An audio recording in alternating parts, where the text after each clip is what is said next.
A data scientist is a person who uses data to solve problems, uncover patterns, and gain insight. They often work in businesses and organizations which gather and curate large datasets. A data scientist may leverage knowledge from statistics, computer programming, databases, machine learning, and mathematical modeling to achieve their goals. A day in the life of a data scientist. First, the data scientist needs to understand the business or organizational issues. Then, they look for data. They may need to set up an experiment to acquire the data, or the data may already exist somewhere in. If an experiment is required, it is important to write down the hypothesis before proceeding. Once the data is gathered, it is checked and cleaned. Then, the right tools for modeling are chosen.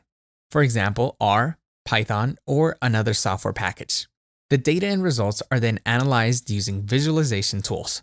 The data scientist is looking for important insights and trends and checking their hypothesis. Statistical tests are used to check the results are robust and valid. The learnings, results, and insights are communicated to the stakeholders, usually with recommendations.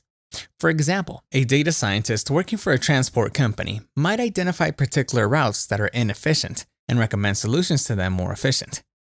With the advent of the data age, we can all now, with the help of data scientists, get better insights and make better data-driven decisions.